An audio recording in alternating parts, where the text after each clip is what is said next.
Welcome to the Explainer. If you thought the ancient first century world was simple, well, prepare to have your assumptions totally challenged today. We're diving into Mark Bates's fascinating commentary on Matthew 19, and we'll be exploring how Jesus completely dismantled the deeply entrenched social norms of his day to reveal this radical, upside-down kingdom blueprint. Honestly, this isn't just about ancient history. It's about a foundational vision that challenged absolutely everything, from household dynamics right up to the very fabric of society. Okay, here is our roadmap for today, which really acts as a sort of catechetical manual for the kingdom of heaven. We're going to cover 1. The context of Matthew 19, 2. Marriage and creation ideals, 3. Celibacy and the vulnerable, 4. Wealth and the needle's eye, 5. The coming cosmic rebirth, and finally 6. Fulfilling the promise plan. Let's get right into it. Section 1. The context of Matthew 19. To kick things off, the commentary notes that Jesus is shifting his geographical focus here. He's leaving Galilee, heading into Judea, and beginning his final journey toward Jerusalem. But what's really key is that he's acting not to abolish the Torah, but as the greater Moses. He's stepping up to elevate the law to its original intended purpose. So the crucial point to grab here is that Jesus is actively confronting the broken, patriarchal, and incredibly status-obsessed structures of his day. He's not just slapping on a set of arbitrary new rules, right?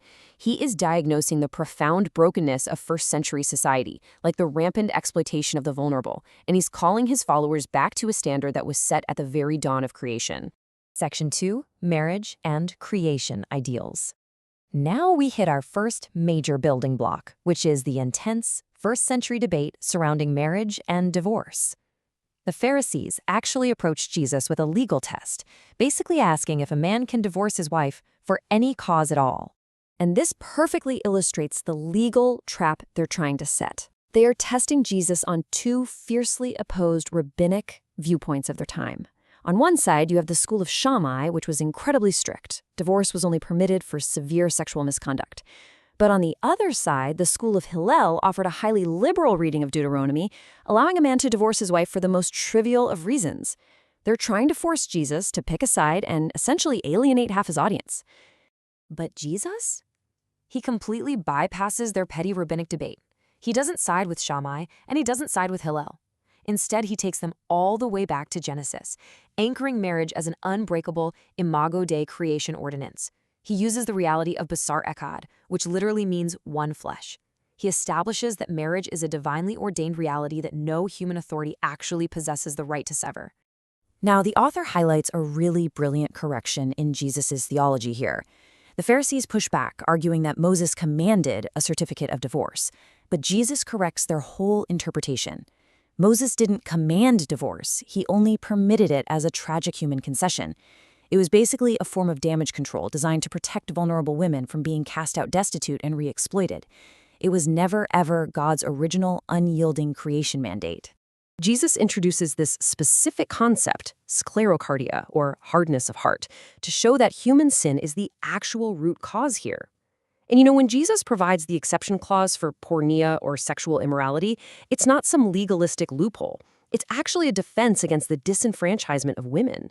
He's upholding marital fidelity as a hallmark of kingdom righteousness, while also protecting the vulnerable from just being casually discarded. Section 3, Celibacy and the vulnerable. Well, the disciples are absolutely floored by this strict, uncompromising standard. They essentially say, wow, if it's this strict, it's better not to marry at all.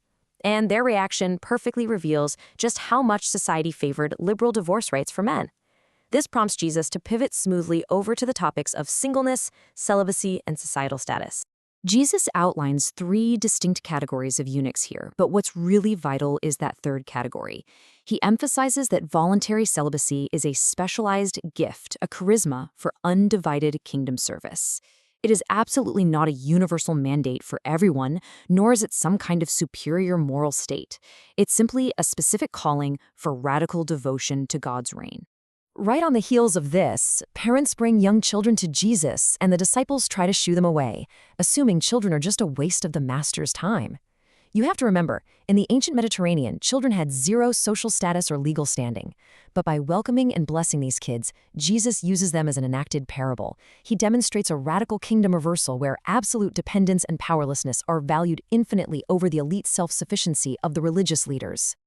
Section 4, Wealth and the Needle's Eye. This whole theme of upending social status brings us perfectly to our next subject, a wealthy young ruler who approaches Jesus asking how to obtain eternal life. He brings his self-sufficiency right to the doorstep of the king. Instead of handing over some new spiritual formula, Jesus points directly to horizontal human relationship commandments. He cites the second half of the Decalogue right alongside Leviticus 19:18, love your neighbor as yourself. He's setting a baseline here to test this ruler's actual, practical devotion to other people. The young man claims he's kept all of these and asks what he still lacks. Jesus tells him that to be teleios, to be complete, he must sell his possessions and give to the poor. Now, in Hebrew thought, teleios doesn't mean flawless sinlessness. It means covenantal wholeness and undivided allegiance. This demand wasn't a universal ascetic rule for every single Christian. It was a highly targeted prophetic diagnosis of the specific man's idolatry. Wealth, or mammon, had become his functional god.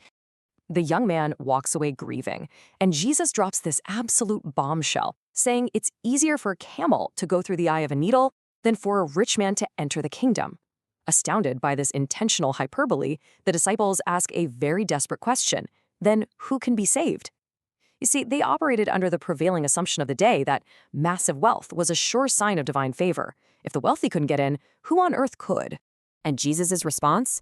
It's the ultimate soteriological pivot. By declaring that with God all things are possible, Jesus is proving that salvation is entirely a miracle of sovereign divine grace. It is absolutely not a transaction of human achievement, and there is no way you can buy your way into the kingdom. Section 5, the coming cosmic rebirth.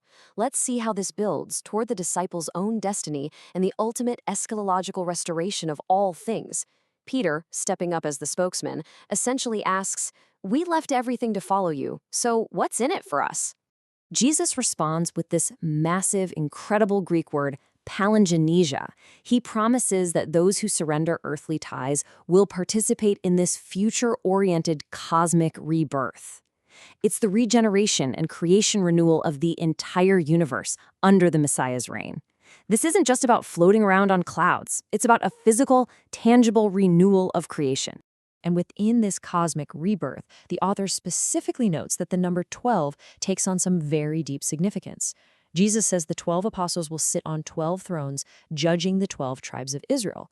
This gives the apostles a highly concrete, future-oriented role in the eschatological kingdom. Section 6, Fulfilling the Promise Plan. This brings us to the overarching theological synthesis of the entire chapter, how all of these elements weave seamlessly into God's unified, historical promise plan. Everything we've discussed today, marriage, wealth, cosmic renewal, it all fits into one grand design. The commentary strongly emphasizes that Jesus maintains a strict non-supersessionist perspective here. So what does that actually mean? Well, it means the church does not simply replace Israel. God's concrete physical promises to Abraham's physical seed remain entirely secure. The expansion of the covenant to the nations absolutely doesn't cancel out the specific commitments made to the 12 tribes of Israel in the coming age. As we wrap up this explainer, we're left to wrestle with the sheer gravity of Matthew 19. Jesus didn't just tweak first-century culture. He literally turned it completely upside down. He elevated the vulnerable, he shattered idols of wealth, and he demanded absolute covenant fidelity. So we're left with this question. If Jesus upended the first-century idolatries of power, wealth, and status, what modern cultural assumptions is his kingdom calling you to reverse today? It's a profound vision that challenges us to evaluate where our own allegiances truly lie. Thank you so much for joining me, and keep questioning the assumptions of the world around you.